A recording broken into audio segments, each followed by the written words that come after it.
美国也感到很惊讶，就是中国大陆怎么这么硬啊？我觉得中国大陆是经过内部思考的啦，所以你日本要这样玩哦，我就把这个拉伸到二战的架构。你是战败国啊，我跟美国是战胜国啊。琉球是你的吗？琉球是美军占领，不是你日本的只是美国请你行政代管而已啊。你现在把它当成你的领土啊，然后在那边装长程飞弹，瞄准中国大陆。非主权领土，你怎么会有权利装长程飞弹啊？我们来看到美国的部分好像也没有办法继续跟伊朗打下去了，所以这真的是一个打了一个寂寞而且呢，甚至连这个传出川普连核协议都要来做退让。这个是美国官员指出说川普呢一直在为宣布伊朗战争胜利来做准备，前提是德黑兰全面重新开放核武资。他甚至私下向高阶幕僚透露，就算没有达成核协议，他也愿意退出战争为什么要做这么大的退让呢？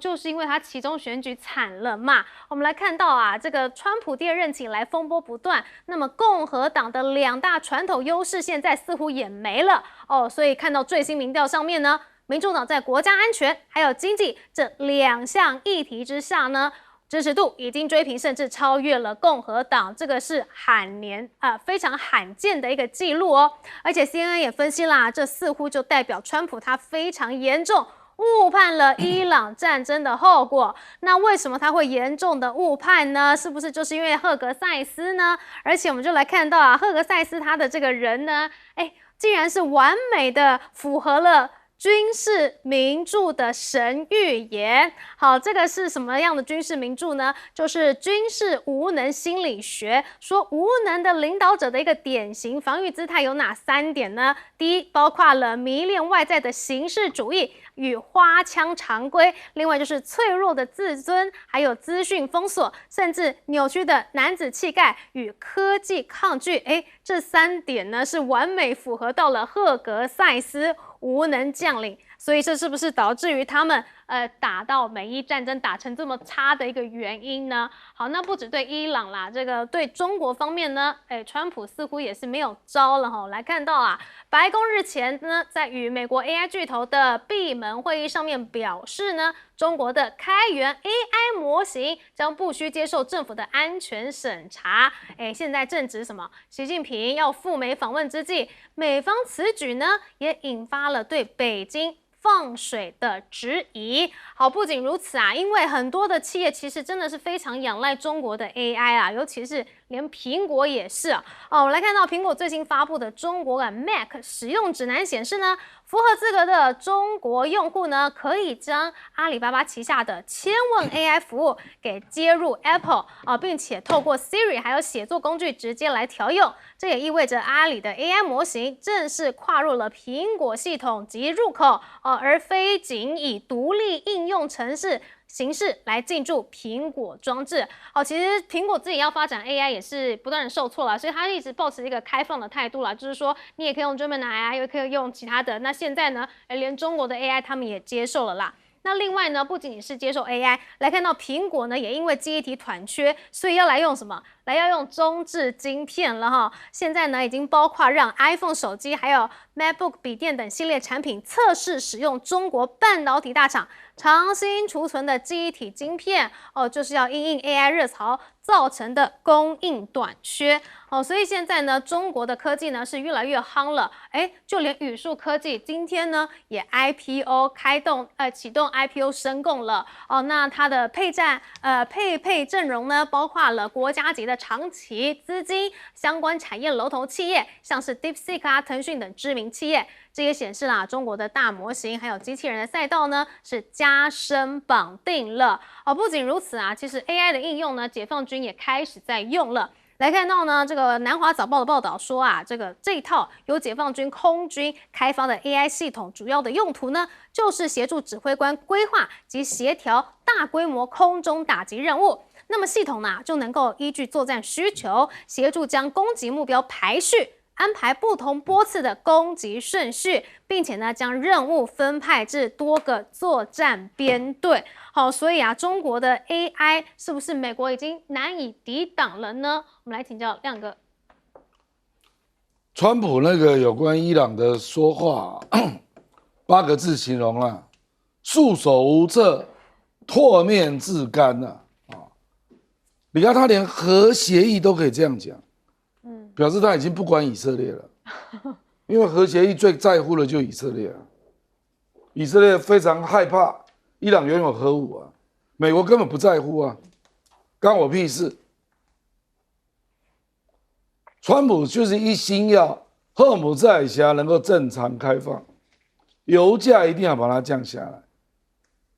美国不能够再容许油价的通货膨胀，这个完全是美国观点啊，等于是把以色列踢一边的美国观点啊。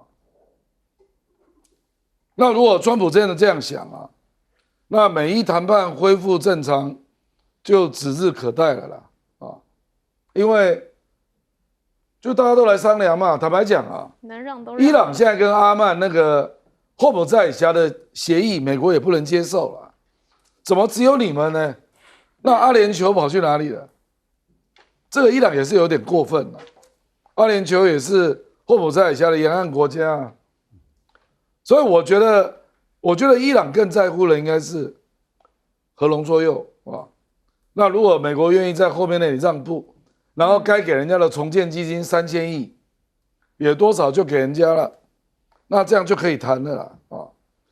那至于苹果啊，我跟你讲，苹果用长新存储的芯片啊，完全是为了成本。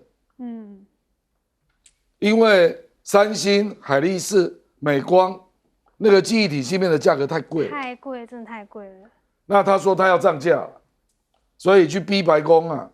说我一定要用长新存储的晶片啊，而且这个也不是什么高技术了。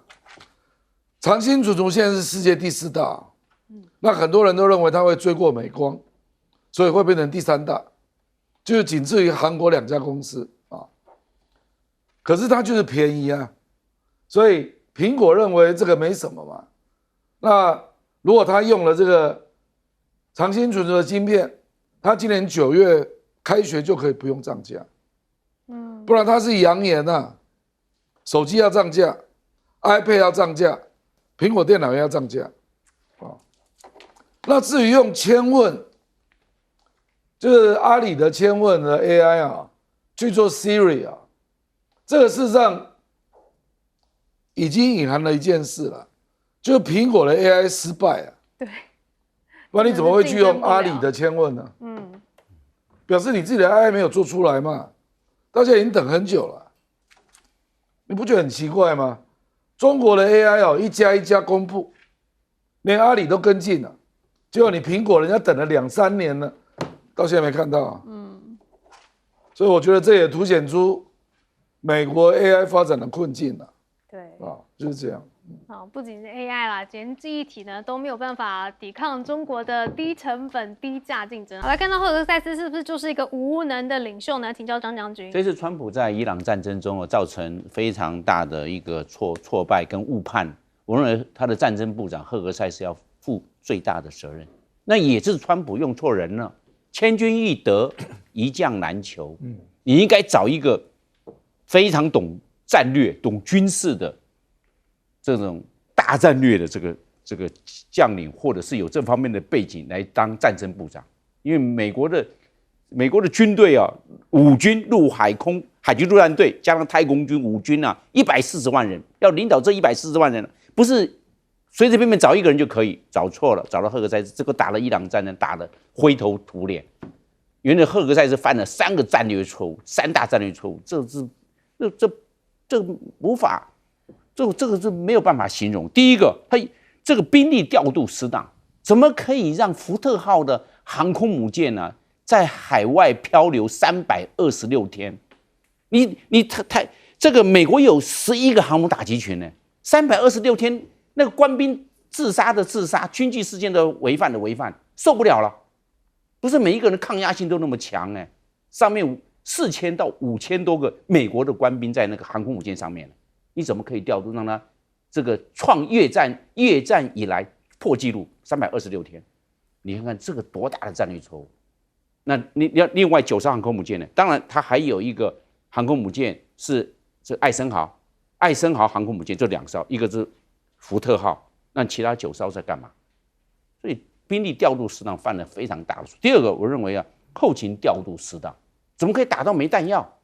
那当初怎么准备的？打仗打后勤啊，怎么后勤没到位就开打啦？结果造成不够，然后变成坡次打，你这样的话没办法到位啊，就是重锤打仗就是一不做二不休啊，一定是这个样啊，怎么弹药不够啦？那从其他地方调拨，后来说讲这个后勤弹药不够是叛国，这个川普有讲，后来因为川普也承认是自己弹药不够，你看这个进退是第3个战略错误，战略情报判断错误，情报判断错误就很惨。你的战果的判断到底是怎么样？你这个炸完了，不管是空中轰炸或者是巡弋飞弹、远距遥控轰炸，到底摧毁了伊朗多少个重要的军事目标？判断错误，你后续的也叫做后续用兵判断错误。所以3大错误让这个伊朗战争呢，这个伊朗占了上风，封锁了荷姆斯海峡，美国反而一筹莫展。这都要谢谢赫格塞斯哈，也要谢谢川普，既然是这么的有慧眼选中了他。好，接下来其中选举，共和党已经没优势了吗？请教严老师。过去共和党跟民主党在竞争的时候，共和党一定强调就是经济绝对是共和党的强项啊，然后他会透过什么减税啦，或者透过一些振兴经济的方案，他比较懂得用这个。那民主党的强项一定是在社会福利方面，就照顾弱势族群。然后在国家安全方面，共和党也长期维持一个反共的一个形象，就是国家安全它比民主党要更懂得在保护美国的这个国家利益。但是这一次现在看出来，新的民调竟然你的长期以来的强项就譬如说我们过去讲说国民党可能跟民进党比起来，国民党可能在两岸关系上面是他的强项，现在可能不是。那同样共和党过去在这些国家安全跟经济方面是他强项，一旦你强项都输掉，那我觉得你今年期中选举真的不妙啊。老师，另外我们来看到在外交方面，民进党这是什么样新的操作呢？来看到长崎市在8月9号举行了原爆和平纪念典礼，那么全日本台湾联合会发布了抗议声明，说台湾代表在仪式中呢被安排在与其他国家地区代表不同的位置，他觉得遭遇到了不平等的对待，所以呢，质疑相关的安排是不是就是受到了中国政府的政治压力影响，甚至还出来抗议但是长崎市政府是怎么说的呢？长崎市政府说，奇怪了，我今年帮你安排的位置跟去年是一样的位置啊，这都是海外席呀。那还说了，高市早苗以及各国的驻日大使等人所坐的区域是属于特别来宾席，但是因为这个座位数量有限，所以把其他的海外人士安排在海外席主要安排无法容纳进特别来宾席的公使参事官等海外人士入座。对于台湾代表的座位安排，不存在刻意降低的意图。同时他们也说了，说截至目前为止没有收到台湾方面直接提出来的抗议。奇怪了，你对内洋洋洒洒的说，我们拒绝参加，我们派这个比较低的等级的人去，但你怎么不敢跟日方直接提出抗议呢？因为他们根本就没有收到抗议啊。所以政治局就说了，说奇怪了，你去年跟今年是同样的位置，去年怎么没有被抗议呢？那既然要抗议的话，你为什么要只跟台湾人抗议大内宣吗？你怎么不致函日方呢？那如果你真的要抗议的话，日本亲门踏户撕坏我国的经济海域，这件事情不是更该抗议吗？那你怎么也没有去抗议呢？所以 PTT 的网友怎么说呢？说奇怪今年才抗议，是不是因为今年要选举了呢？还说完了，又得罪日本了，搞完中央连地方也要搞吗？还说今年赖政府你到底得罪日本几次了？好，但是其实日本自己的现在的状况也不太好，怎么说呢？因为他跟中国闹翻了嘛，所以他没有稀土了。日经就报道说，今年上半年中国对日本的稀土出口量较去年同期下降了约1半呢。其中商和特的出口量归零，那么对美国的稀土出口量也是下降了近30%。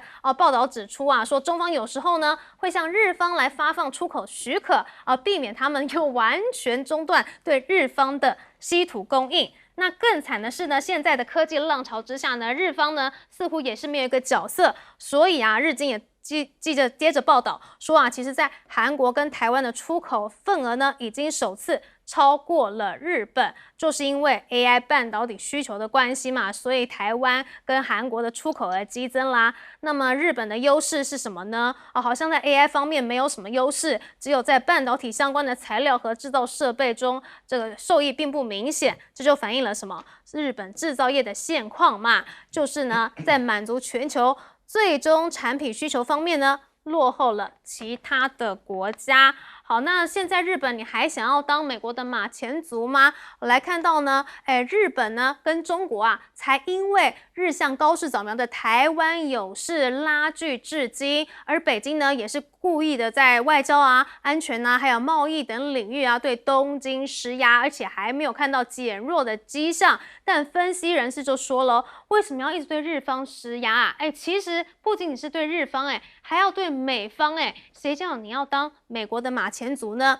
他说啊，分析人士认为啊，此举不只针对日本，更是剑指美国，就是想要削弱由华府主导的亚洲秩序。好，那所以呢，现在，因为这件事情，台日的关系也要跟着转变了吗？就有学者表示啊，说日本外务省主导对中关系和缓，因此在与台湾相关的问题上面的表态呢，也开始越来越谨慎了，因为也知道中国有点得罪不起了，所以现在台日的关系呢，是否会出现微妙的变化呢？必须要持续的观察。好，但是不仅仅是日本方面啦，我们台湾方面竟然敢去抗议这件事情，但是跟去年的待遇明明听起来就一样啊，我们到底是在玩哪一招啊？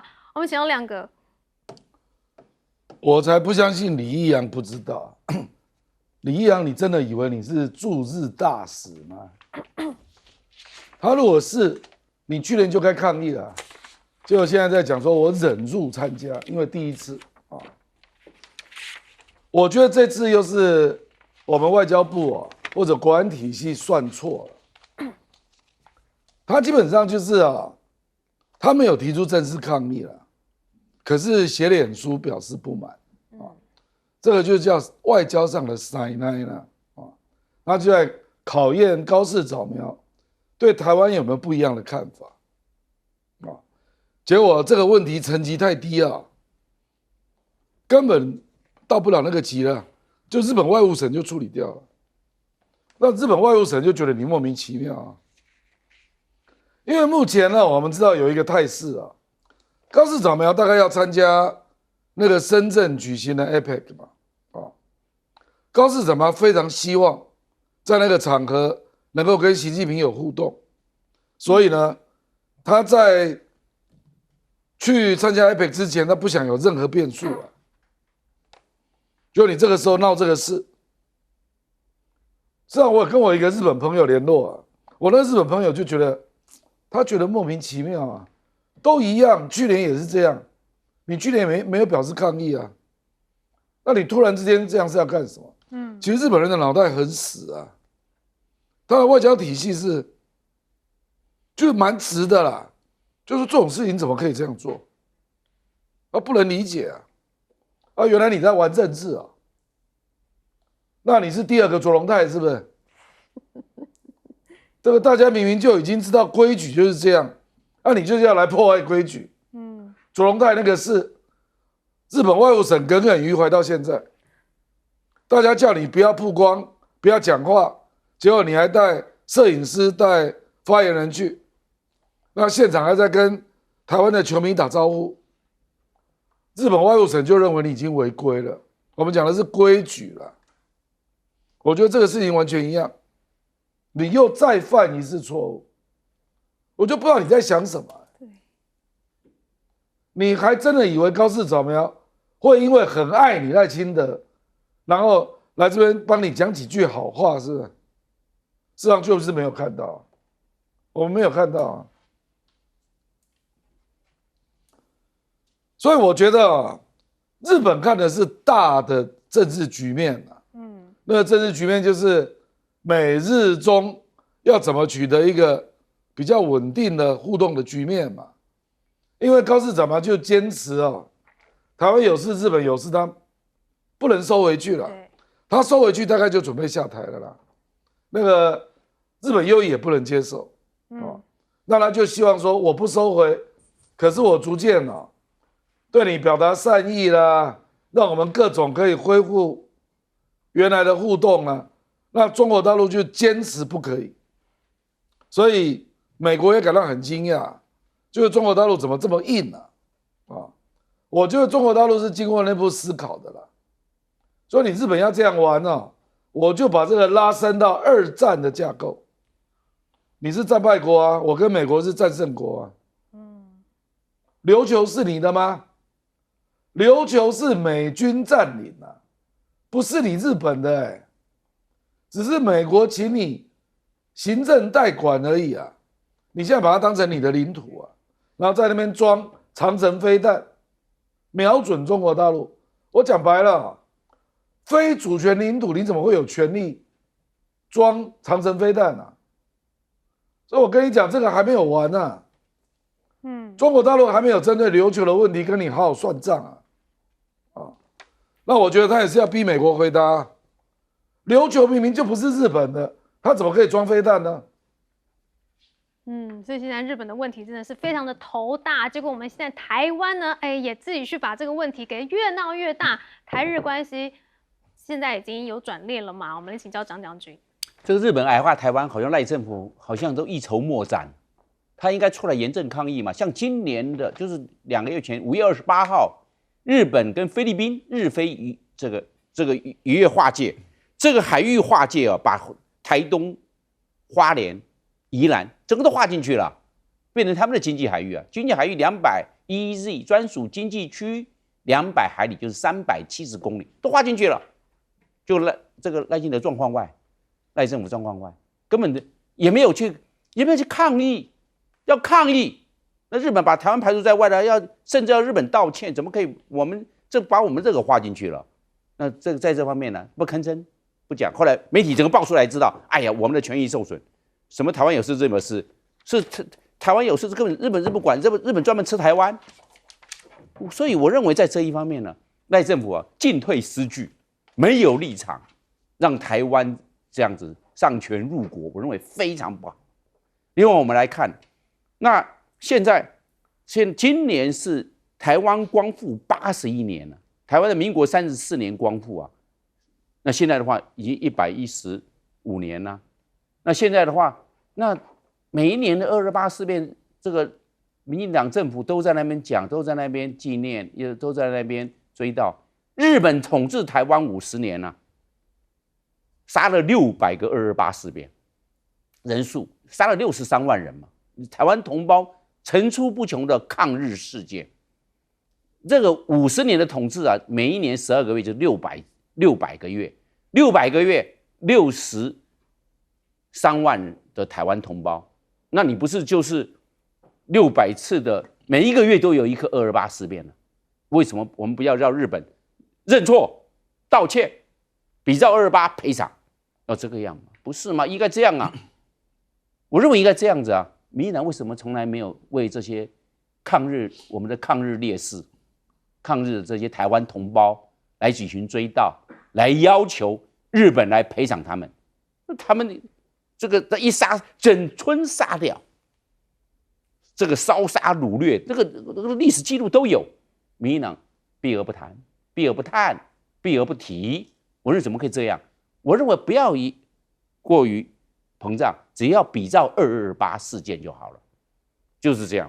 把这63万我们台湾被日本人屠戮的死难的同胞，我们最起码要帮他们来争一口气，说一句话给他们，让他们没有白死，让我们都要知道他们为台湾的牺牲，要这个样啊。那民进党为什么遇到日本就腿就软了，就跪下去了，向日本下跪了？我认为这个非常不好。我认为台湾老百姓该觉醒要这个民进党政府硬起来，向日本人抗议，要日本人道歉，甚至要对日本人对我们台湾的慰安妇道歉赔偿。不过更令人担心的是，现在东京是不是它的外交政策也在转变啊？跟中国的关系不想闹得这么僵，结果我们的赖政府呢，竟然是只会去炒作这个外交的仇恨值。我们来请教严老师。我想这一次我是赞成李义洋去抗议这个没有问题。但是呢，也凸显了台湾就是国际的现实里头我们的地位如果今天真的是以台湾对日本的民间的这种譬如说在这个日本3.11地震的时候，我们的捐款，我们平常的爱心，然后我们民间对他们的友好的程度，然后再加上台湾旅游都是日本是第一个首选这样子照顾日本的经济，结果日本把台湾摆在这样子一个地位，那我觉得该抗议。可是问题是我们过去每次碰到这种事情的时候都没有好好的把自己的立场弄得很强硬，然后一再强调都是重视民间的友谊还是在的然后跟政府的关系，如果今天真的要硬，我觉得应该要硬一些，然后也要让台湾的民众知道，就是即使我们对日本这么友好，结果日本的政客是如此的现实，你要搞清楚嘛，那不要做那种无谓的感情投资。我觉得我们做了好多的感情投资，就换回来的是真心换绝情了变成这样。那抗议是对的，但是呢，你还是要有一致性那日本今天矮化台湾，大概他也不是说一定他就是按照国际规矩嘛。那今天我们还常常笑说我们对岸会矮化我们，可是我们每一次看到我们过去包括马习会见面，大概都是至少我们都要求就是平等嘛要求就是对等的。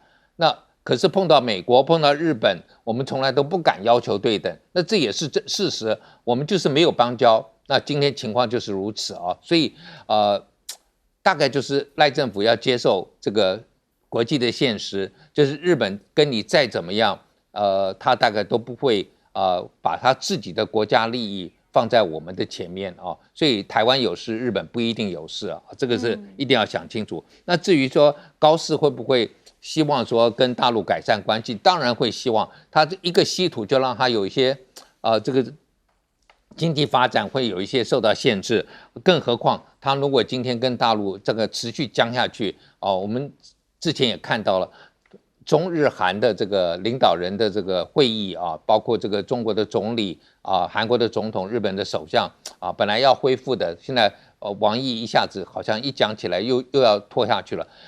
总是对高市不是好事高市现在国内的经济不好，希望还是要跟大陆维持一个好正常的关系的话，对他的经济有帮助，那我觉得这个才是他首要之选。所以当然会希望到11月的时候在深圳举行 APEC， 他能够跟习近平见上面缓和一下。我觉得对不起，大概中日的关系很难会改善，但是至少缓和不至于恶化，对他来讲就已经是很好了。好，不止日本呢没有办法继续跟中国僵下去了，因为经济撑不住。欢迎持续锁定新闻大白话，我是黄运成。首先为您介绍来宾，第一位是耶鲁政治学博士郭正亮，大家平安。还有前空军副司令张元廷将军。主持人好，大家好。好，疫情的时候台湾是确实真的非常的辛苦啦。但是现在民进党好像当大家失忆了一样，疯狂的说什么？说大家的命竟然是全都是由陈时中救的耶！我们来看看现在呢，青鸟是怎么样去挺陈时中，怎么样去替他洗白的现在呢，台湾开始出现了什么功劳全归党，还有政府的言论了。你来看一下，青鸟说，再说一次，台湾人的命是陈时中团队救的。然后还有人就下面回啦，说是我还以为是我们这些基层穿着层层隔离衣救的。好，我们来看一下，当时为了要救大家，医护人员真的很辛苦，因为怕被感染嘛。要感染的话，又少一个医护人力，所以呢，他们都穿着一层又一层的这个隔离衣来帮大家怎么样？帮大家快筛帮大家打疫苗。但是现在青鸟说，全部都是陈时中的功劳。不仅如此现在侧翼怎么样？还去打慈济耶！有必要吗？来看到现在这个林志群律师啊，他说，慈济不用课税哦，还有好几万的无偿志工，慈济的毛利率搞不好比台积电还要高啊。青鸟甚至说，不要再捐钱给敛财的慈济了，台湾人善款少部分用在弱势跟灾民，一部分拿去孝敬飞弹对着的台湾敌国。好，还说呢，所以慈济呢是中共同路人，因为中国慈济已经成为了中共金库了哈。还说什么宗教要看政治脸色，是怎么样啊？你现在去打慈济干什么呢？但当初是谁在挡疫苗，才要让慈济自己出来买疫苗的呢？好，所以民进党你现在有下线吗？你是不是把人民给当成贱民了呢？好，那现在呢，不仅仅是这个慈济呢被他们拿来打，我们来看到一下，对于这个对内呢，他们也是一样，狂在掉链子。尤其是现在的汉光演习，怎么会这么离谱呢？9号的时候啊，是演练征用民间货车载运弹药，结果呢，在运送105榴弹炮的过程中，疑似因为这个系盖给快解松脱了，所以呢，它这个炮弹就散落在台13线，而且造成了周围的地呢是满地滚弹，这么离谱的事情就发生了。好，不仅是这个炮弹掉了，我们来看到呢，这个演习啊，今天也是上演了什么？就是中部县市的断网演习。那 NCC 啊也说呢，此次演习呢是要模拟紧急状况或者是重大灾害发生的时候，通讯设备受损的时候呢，验证政府在有限网络频宽环境之应变能力，还宣导民众要准备多元的通讯设备，像是固网啊、市话、室内 WiFi 等等的，这些东西你不知道吗？你难道不知道说，如果我手机网络断了，我可以连 WiFi 吗？这个东西还需要你来教，还需要靠你演习来宣导吗？好，所以啊，到底这个降速演习真正是要教什么呢？就有人分析了，其实这项演习最重要的目的是什么？就是要造成大家的不便。那另外呢，也是要让民众认为这些不便都是中国造成的这样子呢就可以挑动民众对于中国的厌恶还有恐惧了。所以说穿了，这是什么？这就是认知作战嘛。那说到认知作战，还记得吗？之前怎么样？明明就是一个2024年的时候啊，明明就是中国发射了一个卫星火箭穿越了台湾南部上空，结果他英文故意把它写成飞弹，这是不是也是一种认知作战，要操纵民众的恐慌呢？好，那除了演习啊，还有国家警报之外呢，我们来看到啊，民进党也是一样疯狂的对这个中国大陆的 App 啊说什么，说他们有渗透之余啊，说很危险呐。我们来看一下啊，这个2020年的时候，蔡政府才下架了爱奇艺的网站。那2025年的时候呢，轮到赖政府去禁小红书。今年轮到什么呢？轮到这个台青一家。但是这个台青一家哈，如果不是陆委会出来讲说很危险的话，你知道这是什么网站吗？我是不知道，听都没听过的哈。那为什么陆委会要对这么微不足道的网站出重手呢？就有人说了，这是不是这个对骂单位能够搞出针对年轻人的平台，还是你在生气说陆委会越来越古板僵硬了？又还是你真心恐惧年轻人的心跟民进党政府越来越疏远了，所以才要出此下策吗？好，所以这样子看起来怎么样？感觉好像民进党呢，就是只想要打抗中牌嘛。那打这个抗中牌能够干嘛呢？能够获取这个意识形态的选票吗？好，这是民进党你真的背后的用意吗？我们来请教亮哥。那你就看2024赖清德拿多少票啊？赖清德就只有40%。我跟你讲，民进党是不是有一些县市啊？比如说台北市，怕连40%都没有啊，所以打抗中牌是要垫底用的，避免选得太难看啊。我们讲白了啦，慈济当年为什么要买 BNT？ 因为17岁以下的青年朋友不能打 AZ 嘛，那个时候就传出 BNT 是年轻朋友可以打的，所以慈济是发这个愿啊，结果政府阻挡嘛。我记得那个时候是证严法师听到他的幕僚跟他讲说政府阻挡，结果证严他决定要开记者会，吓得蔡英文啊直接请慈济到府内直接谈一谈，后来就变成共襄盛举，大家应该记得那件事吧？连蔡英文都知道慈济在台湾的声望，你们要这样玩可以啊，那你们就准备永远停在赖清德那个40%嘛。蔡英文的总统大选是56%啊，他知道什么叫中间选民啊。你赖清德要变成青鸟清德，我有什么办法啊？而且历史一再证明，你这种做法是拿不到超过40%的得票的啦。沈伯洋可能觉得40%很好啊，因为他可能连40%都没有。你其他民进党要这样玩吗？赶快这样玩嘛，继续嘛，继续嘛，你光是看他这一个，我跟你讲，人造卫星飞越你的高空那根本已经在到太空了，那没有人在报告的了。中国大陆一天到晚在射卫星啊，你国防部还要再玩这种招数，发简讯也要钱呢。对呀。然后你告诉高雄的老百姓说中国大陆飞弹飞越台湾，这个叫公开说谎。我觉得在野党国民党、民众党应该要追究这件事再度说谎。当年2024就搞过一次，选前4天，对，有用吗？没有用啊！你以为你这样救得起赖瑞隆吗？你不要做梦啊！当年赖清德也只有40%，没招对，就搞成这样。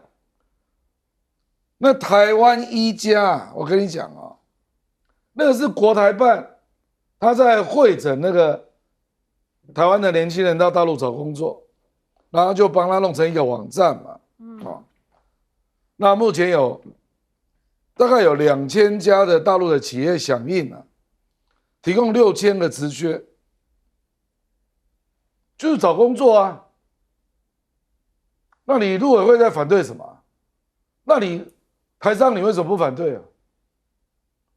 为什么台湾的年轻人去大陆找工作，你也要有意见所以他要屏蔽说他要让台湾年轻人看不到。陆委会说以前都透过中间人来放消息，现在国台办搞了一个网站。你民进党不是常常讲一句话，说太平洋没有盖子要过去就赶快过就人家要去找工作，你要挡。这是最新的，是不是？这个有一点夸张这个是怎么样？这个是他的警讯通知啦，说呢，国家级警讯说，如果遭受空袭的话呢，请使用固网或者是室内 WiFi， 甚至还提供了一个手机不能上网。指引。对。所以你在 TVBS 不受影响？不是你都没有行动网络了，你给你避难指引的网址，你要怎么点你点进去根本没有网址去连接天兵呢？不，就是你如果在上班的地方就有固网人如果在外面，你没有固网就连不上。对那请问如果真的所以最麻烦的人事实上是开车的人。对，因为开车很多人是用手机在联网嘛。对，那你这个避难网址就是你就不在如果我都在家里面，我在很安全的地方，我干嘛避难？我就是在外面行动网络中。我跟你讲真的在做军演有提前提示时间，说未来这个半个小时会不能使用手机吗？对，不会所以我坦白说，这个就是演给美语老师看的啦。就是美国人认为说你台湾要展示决心各种城镇战的演练要演出来不然我们没有办法去跟你要国防预算军售了，所以他就要演给美语老师看所以你看我们连这个都在演，真的在演，有没有预告时间的真的断网断水断电就是突然之间就发生了，对，这才是战争嘛。这个部分张将军比我们要熟啦，所以我刚刚没有讲这部分。对，我跟你讲，他这个太刻意了。哎，如果不是那个榴弹炮掉在地上哦，我们还以为他是用实弹呢，对，就结果原来是空包弹。就越不想让人家知道说我是空包弹，偏偏就发生，真的是就掉了偏掉到地上连夜雨，妈大家吓坏了。然后你就跟人家说这个空包弹啦，没事啦，没事啦，事啦。没事啦，就不用还戏啊，就做戏的做戏而已，演戏而已。然后这个国家的警报似乎也是演戏而已。好了，我们这个就请教专业的张将军怎么看？我认为演习视同作战，在这一方面，我认为这有点就在糊弄，并没有很认真面对。为什么？因为国安高层不重视，国安高层真的没有当真。那下面的人干嘛当真？下面的人知道为什么？他们跟我讲，那上面都在国安高层都在打混，我们干嘛？我们干嘛要怎么跟跑龙套一样？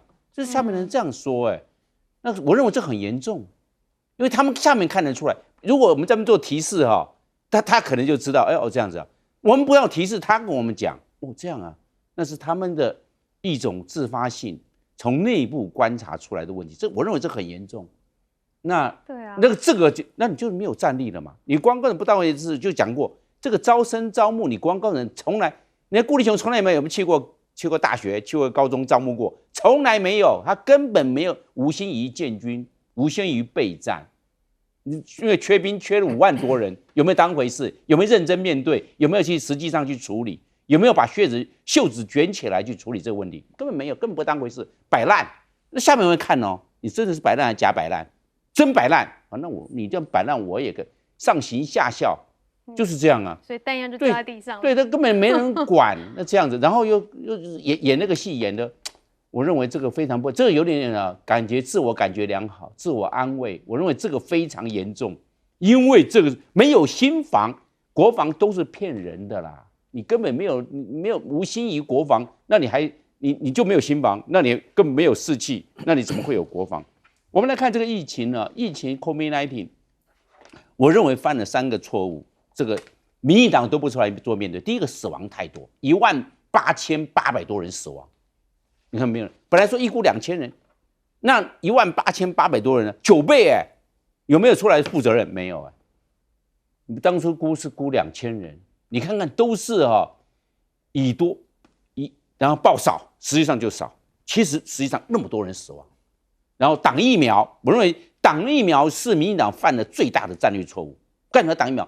那个时候人命关天，急急如律令，赶快疫苗能够进来，管你什么 BNT 还是什么的，赶快救人优先，10万火急，赶快。结果党他为了让高端的疫苗能够出来，那高端人日本都不承认，高端的股票涨到那个这个震天嘎响，如日中天，结果。那个疫苗日本人都不承认，国际说你这个不承认，这个没有经过他这个疫苗出来，经过各个的程序，这个动物实验、人体实验，第1期、第2期、第3期，它都有规范的非常的严谨，没有一直打，就死了那么多人，不得了。然后我认为另外一个破口太多，他们到处破口，那民进党在这方面危机处理、危机管理到哪里去了？那这个一破口出一发不可收拾，搞得大家人心惶惶。那民进党有出来吗？然后这些关于疫苗的里面的内幕要保密30年，你看看多少内幕要保密，把它盖在里面，盖牌，不让老百姓知道，老百姓没有知道的权利，你看变成这个状况，所以我认为非常不该，死那么多到现在为止没有人去负责，然后拿这个青鸟出征，我认为非常不好。然后另外我们来看的就是青鸟现在出征慈济，我认为我不是慈济人，但是我要帮慈济讲话，因为我是一个观察者。慈济最起码，你看那个救灾抢险慈济跑第一，你看到没有？哪边有火灾，哪边有什么地震，有什么伤亡？慈济有时候比那些我们讲到的救难人员同时到达，怎么会这个样？他是民间，他又没有薪水。慈济我认为救灾抢险，你看，那你怎么样去讲他呢？我认为这一个慈济在这方面他真的有去做，我们不要管他钱多钱少，那是另外一回事，那大家自己捐出来的。我也没有听说慈济去架了刀子让人家说一定要去捐钱，我认为没有。第二个，我认为那个很多事情是慈济他是这个捐钱大家都是自愿的，然后奉献的人，我问在那志工都是自愿，有没有说强迫你一定要多少工时多少怎么样？我认为都是自愿性的，自愿性的我们就不要再去批评了。所以我认为慈济上原则上我们要给予肯定，给予鼓励，给予掌声。我们不要冷言冷嘲热讽去造成实际的毁灭。我认为这不好。所以疫苗这件事情已经是做得够烂了，但是民进党政府还在搞什么？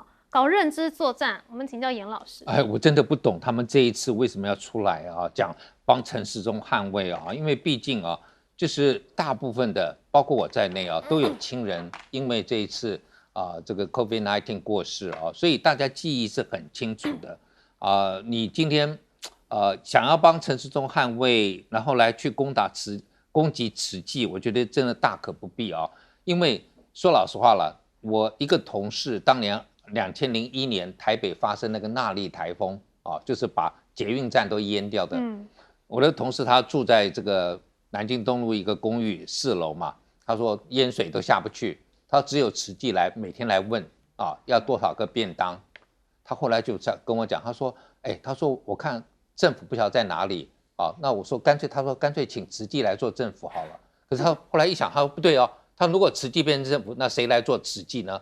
他就很担心了就是你知道他们，我是基督徒，我跟这个信仰不一样，但他有做的一些事情，确实是刚刚张将军也讲了，确实就是有在嘛。那你今天去批评这个，青鸟，我提醒你一下下次你碰到灾难的时候，请你不要吃慈济的便当了如果你要批评的话不要接受慈济任何的援助嘛。那我们今天的演习也是一样，就是大家都在做表面功夫这个我觉得我们当时也是 COVID， 就是所谓的表面功夫是说我要做到抗中保台抗中第一，然后呢老百姓生命其次那同样的，你今天做这个演习也是做给美国人看，但事实上是不是真的对我们我认为真的就像刚才这个郑亮兄讲的，你如果今天真要做演习，很多东西不要通知到，就是这样子发生，让大家忽然觉得说哇，原来就会断讯，原来就会发生什么样的事情，这样大家才有机会能够来做调整。更重要的，我一直希望我们的演习可不可以请我们的里长都带我们到防空避难所去做一次，大家好好走一次，全台北市走一次，而不是说在特定这个做一个什么汉光演习也好，或者是说台北市什么1点半到2点钟不能出门，大家在餐厅里头不要出来或者在办公室睡午觉不要出来。我觉得就是真正的去演习，然后让大家都看到有人在救怎么往哪里疏散，真正走一次，这样才有用嘛。对啊，如果你真的是这么的在乎大家的安全的话，为什么不带大家走一趟呢？只会发这个简讯只会浪费大家的这个公帑，然后去发这个细胞简讯连明明就是卫星还要讲成飞弹。